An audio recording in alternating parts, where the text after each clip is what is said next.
Yeah, I'm back. Like I said, I went on lunch. I needed some lunch and then I needed some cool air, and both were great. So I'm feeling better. I feel like I'm gonna pass out.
There was no trick. It was murdering them.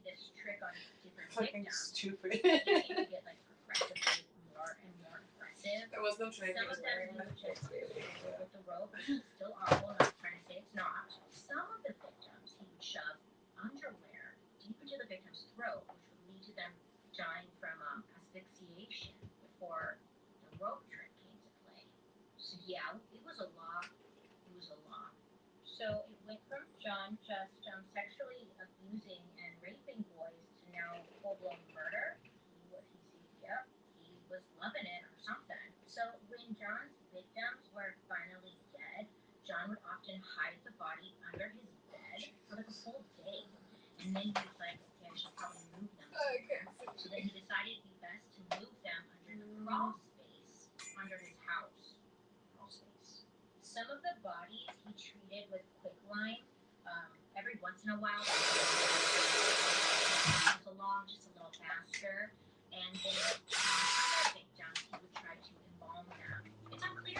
a number of ways John trapped his victims.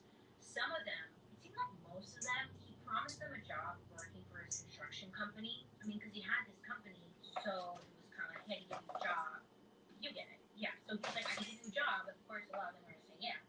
And then other times it was like, hey, you should come back to my place. I have alcohol, drugs. What are you doing, Snow? Sex in exchange for money, or you can give me sex in exchange for money. And that was just like ways he got the victims to go back to his house. Now, the scariest thing of all was there was one point where John was able to get his hands on a police badge, whether it was fake or not. He was just able to get his hands on a police badge and like a little siren light that he would put on his car, and he would trick victims into believing that he was a police officer. That is super. That's scary. Now, mind you, all of this could have been prevented because he was in prison and he was sentenced to 10 years and he should have been there for 10 years, but instead he was released. And even after that, he got just way too many chances. Stupid man. John had been pulling these stunts since 1972 and he was getting away with it for a pretty damn long time. So, you know how he was married to the second wife, wife number 2? Now, there was a lot of debate. There's a lot of question, like, how much did she know? Did she know anything at all? How could she not know? And it was believed that in certain cases that she may actually have known what was going on, or that John had forced her into staying silent about his crimes. And many believe that she may have been a forced accomplice. But there's great debate on that one. So also, many people have wondered throughout the years, like, why didn't the local police notice anything going on? I mean, there was like a bunch of people going missing. Like, how come no one saw nothing? Nobody questioned anything. No one reported these people missing. Like, it's just bizarre. Now, cops said that they saw plenty of young men going in and out of John's house over the years, but none of these guys, at least the ones that were able to leave, came out and like said anything against John. I'm assuming here that they were probably I need to fix that or it's gonna fucking bother me. Scared, or maybe they didn't get. I doubt they didn't get something from John, but you know, there's many reasons as to why people don't speak out. But that would be that's right. bothering me. Nothing was said, but it's just bizarre that like all these people are going missing, and it's just weird. I don't know. One source had said that the police believed these victims were just runaways, and then another said that the police didn't want to do anything because it seemed to be like homosexual stuff, and they didn't want to touch it. Once again, the police not doing their goddamn job. John's first known murder victim was a 16-year-old kid named Timothy, and on January 2nd, 1972, John was at a family party. And I guess he's hanging out and he tells the people, his family, that he's going to leave. He's going to go for a drive because they put up some local ice sculptures and they're on display and it only happens every once in a while. So he's like, I'm going to go see the ice sculptures. So he gets in his car and he drives away. And while he's driving around, that's when he sees young Timothy at the Chicago bus terminal. And it was late at night. So he was like, hey kid, like it's super late. I have a home you could stay at. Like, I'll give you a place to stay tonight. Bring you back in the morning to catch the next bus. You shouldn't be out here. It's dangerous. Timothy's like, you know, that sounds great. Sure. So he gets in the car with John and they drive around. John, I guess, drives him around like the city. Maybe he takes him to the ice sculptures. I don't know. But then eventually they head back to his place. Now, the details on this story are really unclear. But here's what John said, who I'm sure is not a very reliable source. I'm sure we can all agree on that. So the boy sleeps over. John says he wakes up the next morning from bed, and he sees Timothy, the boy. He's standing in John's bedroom doorway, and he's holding a knife from his kitchen. Like there's a knife in his hand. Now John says he just reacts. Okay, he reacts. He jumps up. Timothy was like, I guess he didn't say anything, but he was looking like he was trying to surrender, and he accidentally cut John's arm, and I guess that really set John off. So maybe I he just need to grabs. loosen it And Timothy hasn't said anything, and this is a move it a smidge. Maybe that's what I need to do. So John grabs Timothy's wrist, he twists it so the kid would drop the knife, and then he slams the kid's head into the wall, and then he kicks him like into the closet. Maybe it is. So then this young boy Timothy, he fights back, he kicks John square in the stomach, and the two of them are like wrestling on the floor, and eventually John is able to get on top of him, and then he starts stabbing him in the chest. Bizarre, weird, tragic, I don't know.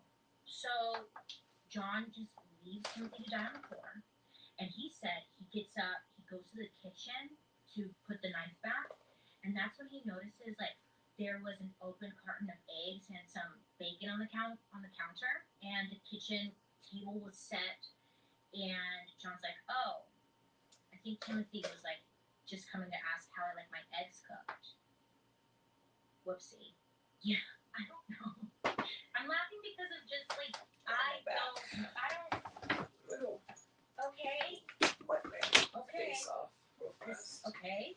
So this whole thing, John would say in later interviews that this whole situation, this experience, it gave him a mind-numbing orgasm, and he just was very sexually satisfied from what just happened. And that's the moment John said he realized that death was the ultimate thrill for him. So he's like, you know what, I really worked up an appetite. He eats the meal that poor Timothy was making for them. And then once he's all done, he gets Timothy and puts him in the crawl space under his house. And then later on, he goes back and covers the area with an additional layer. So after killing Timothy, I guess this like satisfied John for quite some time because he waited about 2 years before he killed again. And as time went on, John started to be less cautious and started to get on the police's radar a bit. You see, in January 1976, Chicago police suspected John was responsible for the disappearance of a 9-year-old boy. The problem that they found themselves in was the fact that John lived near the O'Hare Airport, which technically was outside of their jurisdiction, which means like they're not allowed to build a case against him. It would have to be the other police department. So you're probably wondering, why didn't they just call up the other police department and be like, hey, there's this rope, there's. Do you think these are frozen enough to use snow? He's doing some shit. You need to get on it. Yeah, probably. There were a couple of victims who were able to get away, or rather, for some reason, John decided to let them live. In March of 1977, we'll just warm mix it and fry it. He was lured into John's car, where then John chloroformed him and then brutally raped and beat him. Unfortunately, cops didn't take his case very seriously, so Jeff made it his life's mission to track down who this person was who attacked him because he had like no memory of it. So he's going around searching the city for like a month, and he recognizes this victim, Jeff. He recognizes John's car. He's like, that's fucking him. He writes on the license plate, and then he goes to police and gives them the number. Like, this guy chloroformed me, raped me, beat me. Like, you need to go get him.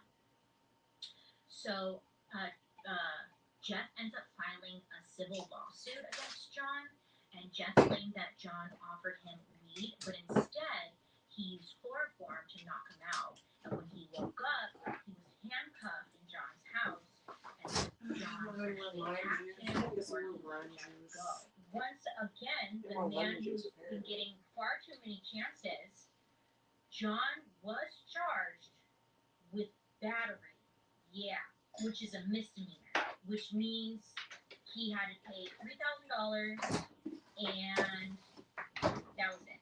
I don't know. I don't know why. I don't know. Sick. Wow, good job, dumbass. And you know what's worse? What the fuck? John, they How had did that come undone like that? Why didn't they search his house or something? I don't know. Anyways, so Jeff would actually go on later to write a book about his experience. That's fun. 29 Below. Poor guy. Okay. Then there was another victim who was a 19-year-old that John had kidnapped at gunpoint and forced this young man to do sexual stuff, raped him. And when he was taken into custody, John admitted that he engaged with some sexual behavior with this guy. And he admitted to the police that the sexual acts were pretty brutal, they were intense, but he said that the participant was consensual. He consented to everything. That's what he said.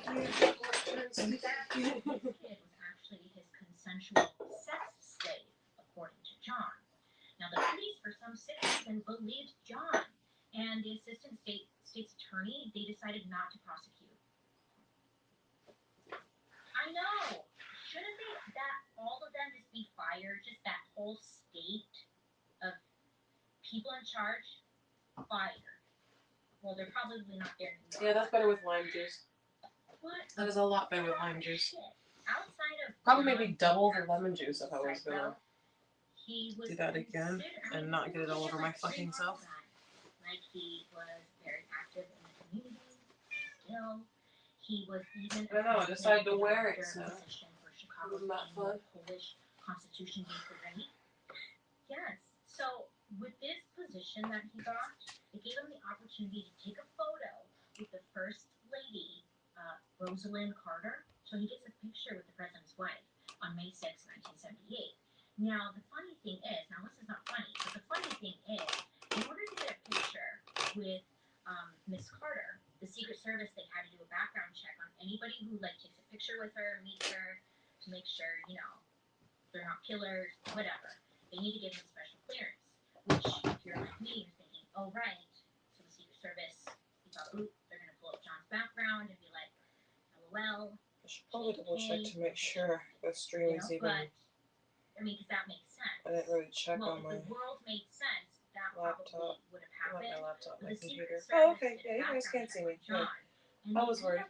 He was A-okay. Slightly. Background. Right. So he was approved. Okay, great. I wasn't sure if that was still in the or what. Now, it's like, the thing is, that's just a bad look for the freaking president, too. Because when all shit and all that information comes out, here she is, photographed with the president's wife. Does anyone do their jobs around here, or are we all just too busy doing? Yeah, that one is so off. Why is that by one so off? 1978, John's crawl space That's under insane. the house where he was hiding bodies was absolutely maxed out. He couldn't fit any more bodies under the Oh, house. they all kind of. So he was like, I could put bodies up in Lag the a little attic. bit, but who fucking cares? It doesn't need to be straight. It just needs to be straight enough. Because that's not going to be straight. I know it's not. That floor is not that straight. So instead, John. So I don't know why putting it up there while it's 100% hardened is better. Wouldn't it be easier to put it up there while it's kind of malleable? And then let it harden before you put the tracks on or something? That would make sense. On December 11th, 1978, Well, I guess who asked me, right? There was a 15-year-old high school student named Robert who was finishing up his shift at the local pharmacy. So he's working with to pick them up. She comes to pick up Robert. She's going to take him home. And they're excited because it's actually his mom's birthday. It's her 46th birthday. And they have plans to just celebrate with the whole family, have some cake, whatever. So she's waiting for him. And her son, Robert, runs out of the pharmacy and runs to the car and is like, hey, Mom, can you do this for a minute? There's this guy who offered me a construction job that pays $5 an hour. And it would be awesome to make that kind of money. Because it was twice what he was making at his current job. So sounds awesome. His mom was like, sure, go ahead, honey, I'll wait right here. And she's just waiting outside for Robert to come back. So some time passes by.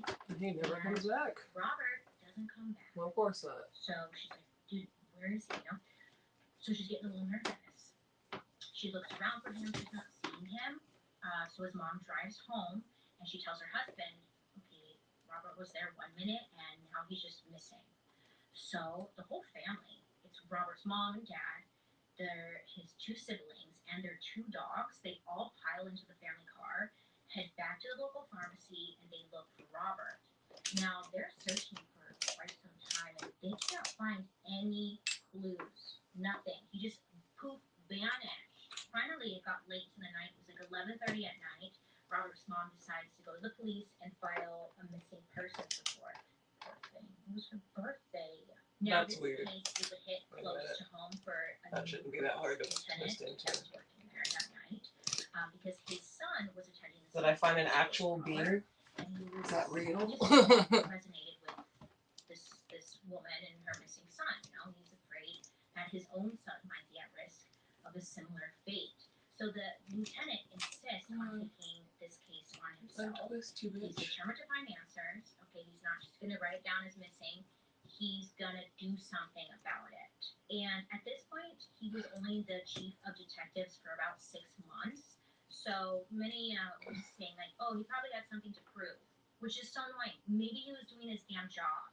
You wish every police officer would react like this guy. So, okay, this lieutenant asked, you know, when was the last time you saw him, right? And he discovers that John That's Bean metal. I Casey can't was fucking one of drill the up anymore. contractors who recently helped remodel the pharmacy that Robert was working at. So he thought to himself, like, maybe John was the contractor Robert was talking to about that. It doesn't have to be 100% perfect. That kind of makes sense, right? So I the just want it to be calls safe. John and leaves a message asking, like, hey, can you come to the station for questioning? Then at 11 p.m. on December 12th, John calls up the lieutenant. Like, hey, do you still and the lieutenant's like, yeah. I don't know what that was, but I don't think that was it'll take you to get here. Like, I'll be here. good to be And drilled John's to like, I'll be be. there in half an hour. So the lieutenant's like, Well, whatever it was, it's no longer my problem. We're not going to 1 a.m. and John is still a no-show. But you know what? John was actually super busy at that time. Because when John had called up the lieutenant, he actually was in the middle of something. He was in the middle of taking Robert's body and trying to get rid of it. So he's on the phone with the lieutenant, click, right? So he ends up loading Robert's body into the trunk of his car, and then he drives south so he can dump the body in the river. So John drops the body off, and he's now driving to go talk to the lieutenant. And I guess he must have hit like a patch of ice or something because his truck spun out, and it was like 2 a.m. and John's car was getting towed out of the snowbank.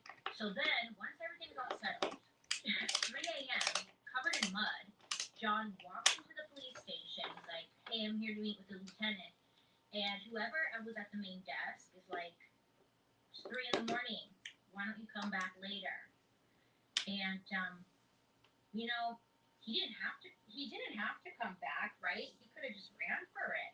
But you know what? John, being that outstanding citizen he is, he comes back the next day. So John comes back and that would just move over a smidge. I don't think that would look nearly as wiggly as it does. And honestly, the lieutenant your vibes from John, and he said John is holding Robert hostage in his house. So he asked for the keys to John's house. Now, John was a little hesitant to give over his keys for obvious reasons, but he eventually hands over his keys. He's like, yeah, you could search my house, and they do. So the cops, they hold John in custody while they search his home. So the cops end up going to John's home, and they do search his house, and they don't really find much.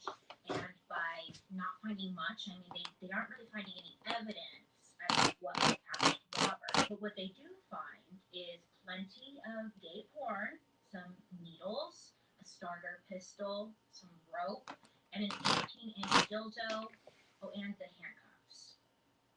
You know? Okay. None of this is illegal to own, but the lieutenant's kind of frustrated because he just has this feeling that John knows something, but he so they keep looking around, and then they come across a receipt. And on the receipt, they find a charge for film that was being developed at the pharmacy where Robert worked. This seems to be enough evidence to convince the cops to seize John's car, van, and pickup truck to be searched later, hoping that one of the vehicles will at least have some kind of clue in it. So they have the car searched, and they find some fibers that could possibly be hair, but it's not super conclusive. They also have dog cleaning or death, emotional death. Dogs are magical. So they have the dog come, and the dog searching one of the cars, and the dog lays down on the passenger seat of the car, and the dog handler is like, oh, that's his reaction to death. That's his death reaction. And it was believed that Robert's body had probably been in there at some point. But they have all this information, but it doesn't mean anything. Like, there's no hard evidence that turns up to prove that Robert is linked to John. Police take some stuff from John's house, but nothing the police confiscated could connect John to Robert's disappearance. So at 11 p.m. that night, John was released from prison because they had nothing on him, you know? One day later, on December 15th, one of the items police seized during the search of his home, it comes back with a positive ID. But it's not a positive ID to Robert. It's actually it belonged to a high school kid. It was his class ring, and this kid had been missing for 2 years. Why does John have it? And not only that, when one of John's employees were questioned, one of them tells police that some former employees just had disappeared. Like, they don't know what happened. They were here one day and gone the next. Pretty suspicious, I'm sure we can all agree. John's got the class ring of the kid who disappeared a couple years ago, and some of his employees have gone missing. Great. Just what we need. Now, that same day, John calls the police and invites them over for breakfast. Not sure why, but it was rumored that one of them was totally John's type and he had a bit of a crush on him. The cops noticed that John, he's not looking too good. He's looking a little tired, anxious. Maybe something's wearing on him a little bit, huh? But that's not all the police notice. When they're over at John's house, one of them said instantly when they walked in, they could smell death, which sounds gross, you know? But they say death has a certain smell. Police officers like smell, and he brings up John's like, oh yeah, I have mold. It's mold. Oh, and I got some rodents over there, so it's just stinky. No big deal. So I guess the smell of John's house really wasn't enough for police to search his home again, right? You think it would be, but it's not. Instead, John got a lawyer. He lawyered up, and John's lawyer actually filed a $750,000 lawsuit against the city and the police department. His lawyer was saying that the police were harassing John and doing illegal searches, and they were also just taking stuff that they weren't allowed to. Plus, they were destroying poor John's reputation in the whole process. So they were not allowed to search his home again. What a freaking mess, right? But luckily, finally, police, they really didn't have to wait that much longer because on December 21st, 1978, John was followed to a gas station, okay? The cops were following him, and they saw him pass off like a package to one of the clerk workers at the gas station. The package was seized. It had a bunch of weed in there, and this was great because it's like what they needed to finally arrest John for something, right? They just wanted to hold him so they could further search his house. So they're like, yippee skippy, we got him. Bitch. Ow. The day before John is arrested for the weed situation, he actually goes to visit his lawyer. And his lawyer wants to discuss that civil lawsuit they're filing, the $750,000. So he said, come on over, we're going to talk about it, whatever. So when John gets there, instead of talking about the civil lawsuit, John sees like the local newspaper on his lawyer's desk, and he reads like the head story. It's about that kid who went missing. His name's Robert. And John, I guess, looks at it, and the first thing he says is, he's dead. He's in a river. And just like that, it was over, baby. I guess John sat there for hours confessing everything to his lawyer, saying that he had killed 32 men after having sexual relations with them. 32 men. That's a lot. 32? So while he's confessing, it was said to be strange and unusual because John was talking in the third person I mean, his lawyer noticed that John literally had like no emotions towards any of the victims, and it was like he just was going into great detail and just nothing. You know, it was hard to keep up. But during his confession, John goes into great detail, and also from the river to dump there. It was meant that John, while he was confessing, he like fell asleep in the middle of his confession because he was bored. But his lawyer said that he was in absolute shock, and while John was taking a nap, he's trying to come up with a plan because that's his job, right? So John's taking a nap. The lawyer's like, okay, we're gonna get him a psychiatric evaluation and maybe kind of lean into that, right? His lawyer wakes John up from his nap. He's like, hey, we're gonna do a psychiatric evaluation, but instead John he brushes him off. He says he's got things to do. He's like, no, I got things to do. And that's when he gets up to leave and he goes to the gas station to deliver the weed, where then he gets arrested. So John's arrested once again, and during this time, the police get another warrant to search his home. They also interview one of John's employees, and they learn that a while back, John had asked his employee to dig a trench in his crawl space. They asked another employee who said that he helped dig some trenches and spread lime in them. And then he told police that the trenches were pretty small, kind of like the size of a shallow grave. Now, there are many speculations, many rumors that these two employees were involved with the murders. They were accomplices to John. That's a big debate. They say no. They stood by the fact that they had no idea what the trenches were for or what John was up to. Many believe that's untrue, but either way, police got the information they needed from him, or them, I should say, and knew, like, okay, they must be in these crawl spaces, right? That's where Robert's going to be at. They didn't even know, like, what they were getting themselves into. They thought they were just going to find Robert. So while police and stuff are searching John's house, they have John being questioned back at the station, right? And they're trying to get a confession out of him. And cops are like, we're going to tear up the floors of your house. We'll have to do whatever it takes to find Robert's body. And John's like I'm telling you, like, Robert isn't there, but we might find other people buried in the floor. And then he goes on to say that there's another guy buried in the floor that I was forced to kill in self-defense. And the police are like, oh God, what? John ends up going back to the house with police, and he uses a spray can to kind of mark on the ground where bodies are buried at. So he marks a couple of spaces for the police, but while searching the crawl space under the house, they come across like a trap door.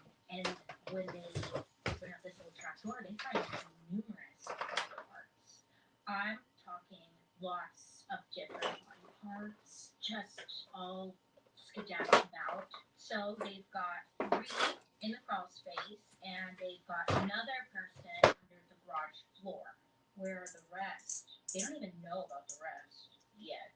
The next day, December 22nd, John begins talking to police, and then he admits to burying 27 bodies around his property. He also confesses to throwing bodies into the river, and 4 bodies are eventually found, but Robert's body is never recovered. To help with the search of his house and hoping that they would spare his apartments from destruction, John he ends up drawing a diagram showing the police like where all the bodies are buried in the crawl space, as well as a few other places around his property that they were all buried. His place must have reeked.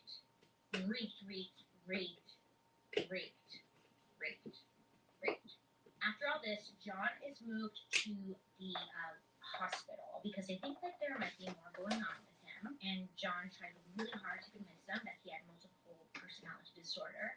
He claimed that he had 4 personalities, and they had 3 psychiatric experts not work on him, diagnose him as a paranoid schizophrenic with multiple personalities, but the prosecution, they believe that he was sane and in full control of his actions. He tried as himself. So after searching John's house even more, they don't come across just 27 bodies like John had originally confessed. They end up finding 29 bodies in total, and 26 of them were found in the crawl space alone. The hell? So when they get into the crawl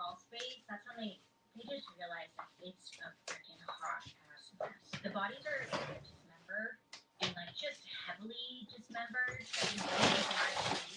And investigators said that the local McDonald's, I'm not kidding, local McDonald's, they asked to borrow a fry basket to help them like sift the soil in hopes to kind of get everybody together. So by the time they got finished, John was now being charged with 33 counts of murder.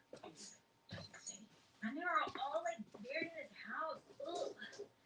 What a weirdo. So, okay, arrested. Trial is coming up. Great.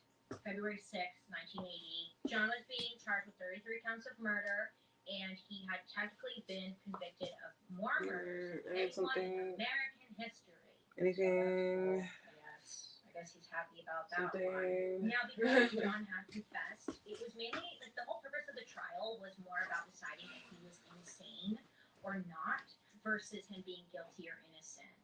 Would determine his sentencing. But after undergoing over 300 hours of different psychological tests, John was deemed fit to stand trial despite trying to plead not guilty by reason of insanity. The trial itself lasted about 5 weeks. People were very interested, and it took the jury less than like 2 hours to find him guilty of 33 murders. John was sentenced to serve 12 death sentences and 21 natural life sentences. The parents and the relatives of John's victims actually start to applaud when they learn that John is going to be executed. I mean, don't blame them. So John was sentenced to death on March 13th, 1980. Oh my god, isn't it his birthday? The 14th or something? Isn't that weird? I feel like that happens a lot in these stories. It's like right around my birthday. What's that about? But of course, like death murder just doesn't happen overnight, you know? So he sat on death row for 14 years. John tried to appeal his sentence, and during his death row sitting time, he gave a bunch of interviews. What do I use to chop that little stupid information about extra bit off? Innocent, and that he didn't do anything. He also had a telephone number set up where people could pay to hear his 12-minute recorded statement declaring his innocence and saying that he had. See what they expect me to have a little slow. He was being wrongly convicted. Do I have a little so slow? I thought I might have had one, but I don't know. Whatever. Well, he sat his ass in jail. He painted. He wrote letters. He tried to prove to everybody that he was innocent. None of it worked. A lot of fans, though. He had a lot of fans. Then his execution day came. And guess what he had for his final meal? Nope, I've got this, though. So I guess if whatever I use doesn't work, I could always try these. Or I could just try these from the get-go and just save myself the headache. 2 years old at this time. I think we'll just try these from the get-go. And at 12:58 a.m., John Wayne Casey was finally dead. Done so. Now, there are actually rumors that John's final words were, quote, "kiss my ass." Everyone believes that that's what his final words were. The state attorney who tried the case said that wasn't true. But maybe he's just saying that. I don't know. Who knows? But everybody thinks he did say that, and they kind of just run with it. Kiss my ass. They're like, yeah, he's a fucking rock star. Okay, that worked really well. After going through all the victims found around John's freaking house, investigators, they still had 8 bodies that they could. Which way do I want to start from? This way? Yeah, we want to start from this way. Come here, Mr. Stool.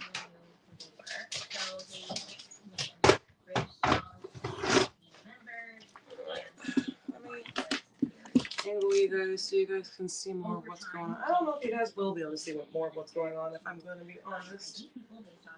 And my phone is off, so I can't see what you can see. Actually, they were able to link with their DNA, so they were able to ID 2 of them. However, to this day, like 6 of the 8 victims still remain unidentified. So that, my friends, is the very long story. Yeah, and not much I can do about that right now. A man with too many chances. Because I'm going to be like right behind you guys, so it just is what it is. I'm Medusa. I'm going to take it off because this headband is killing me out. It's not working a minute. So, Conway Casey. Wild. Gross. 33 victims. He got way too many chances. All of those police, all of those people who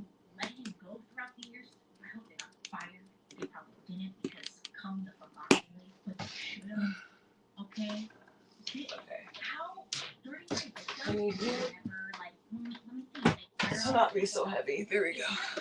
bizarre, the whole thing. And then it's Just right don't destroy anything, please, while you're up there. And it's like, didn't she smell anything? Didn't she smell anything? Or like wonder why they were freshly like moved dirt and stuff in the stuff about your gardening? I'm seeing flowers. It's just weird. You know what? I don't want to put pictures on it. I don't know. Let me figure out how to put one of these on before I'm up there. That's probably the smart thing to do. Yeah. Okay. Super fucked up, and he's super scary type because he's in her face and whatnot. He seems like a super charming guy. Everybody loved him. Everyone thought he was normal, and he was very involved. Do I push with my fingers? Just creepy. Creepy. Anyway, I'll let you know what you guys think down below. So, what am I supposed to be doing? This was going to do this from the bottom where I can barely see. 33, and nobody thought anything. Nobody's supposed to. Oh, I'm just supposed to force it in there. I'm just being a bitch. Okay. I see what's going on. I'm just not being mean enough. Is the problem? Let me know what you want me to talk about next week. I hope you have a good rest of your day. You make good choices. Please be safe out there. I'll be seeing you guys next week. It's probably because I can't get leverage right there. Hi friends, how are you today? I hope you're having a wonderful day so far. My name is Bailey Sarian, and today is Monday, which means it's murder, mystery, and makeup Monday. If you are new here, hi. My name is Bailey Sarian, and on Mondays, why is that so hard to just get to clip in? Go. You've got like a millimeter left, if that.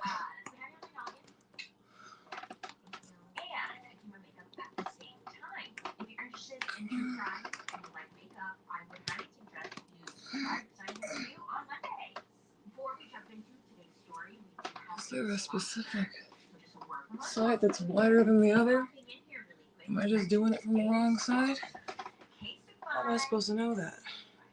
And it feels like every 10 minutes there's like some new company popping up on the internet trying to make a quick dollar, you know, especially when it comes to tech. Well, thankfully, I've partnered with a company that's been around a while that not only makes our tech, but also makes it look cute and functional. Casetify was born 8 years ago from a very simple idea: turn IT photos into unique one-of-a-kind phone cases. Today, they are the world's most popular tech accessories. Just go in there. I don't get it. I can't extend it anymore. So it should just pop right in and it doesn't wanna. This case features expanded corners that allow your phone to drop to simply bounce. The case creates structural support and makes the whole thing more rigid and protects that mini computer in your pocket. They also have a new eco-shock technology. The bounce case can withstand drops from up to 21.3 feet. And on top of that, it's so nice. The bounce case and other cases, they don't make your phone look like a clunky brick. These cases are slick because there are more than 2 from when designing them, or you can customize. That's what I thought. My fingers are just a little too weak. And you get a cute phone case that's just yours. Plus, it makes a great gift. If this sounds like your cup of tea, go to casetify.com/BaileySarian today to get 15% off your order. That's casetify.com/BaileySarian today. Holy fuck, this is gonna be annoying. What the fuck is the point in straightening it out if it's gonna be a pain in the ass? If it's completely straight and hard to handle. What if I got the other side? So that way it's not hanging like that.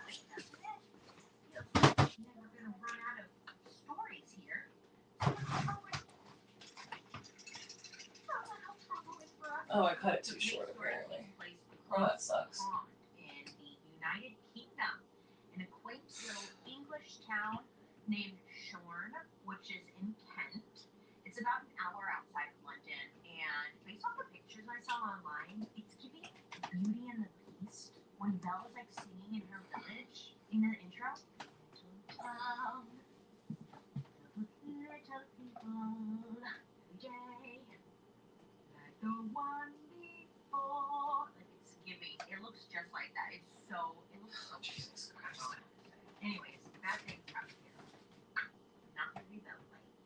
Cute town. Great, I want to go there. And in 1975, when our story takes place, oh, the overhead lights are on. Just one moment, I have to turn off this light over here. Okay, so 1975 is when our story takes place. And again, You fucking bitch, just go in there. Small, not even a town, village. You know when it's small when they call it a village. So the internet told me that there are no more than 2,500 people living there right now. But back in 1975, there were, maybe like 3 pubs, a post office, a doctor's office, a grocery store, like a bakery. But of course, they had a church. It's called St. Peter's and St. Paul's. The priest at this church was a man named Father Crean. So Father Crean lived behind the church, right behind the church, in his cottage. And the cottage had its own name. It's called Malthouse. And while the nuns, they lived in a convent, which was basically right next door. And the convent was called St. Catherine's. And as most expect from priests, he was a man of routine. Father Crean had a schedule, and he followed it almost every single day. Same shirt, different day, type of guy. He was a predictable man. Fast forward to March 21st, 1975. Father Crean gives mass at 7:30 a.m. He goes, does some clerical stuff, and then he speaks with a nun named Sister Therese, who ran St. Catherine's. And she was in charge of, like, the business. So they Cool. Awesome. He took his dog for a walk. And overall, it was just another typical day for him. Now, Father Crean, he, handled himself. He did everything, but one thing that didn't mean he went hungry. So Father Crean would pick up all of his meals from the nuns who handled all of the cooking. Great, right? Every day he would go to the kitchen where there would be like a tray left out for him. He would gather his food. He would take it back to his place.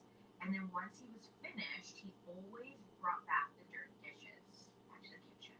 And he did this 3 times a day, like clockwork. Father Crean was known for 2 things: his routine and his relationship with God. So he stuck to a routine. I can't get that up there by myself. Really get at here. So My hands are too fucking small or something, or that shit's just too high up for me. I can't see it. So I'm gonna call it a night. You guys have a good night. I'll stream tomorrow and show you guys what it looks like if I can get it up there by myself by any time. But I'm getting frustrated and I'm tired. So good night. And she sees Father Crean's dog. He was outside on the lawn all by himself, which was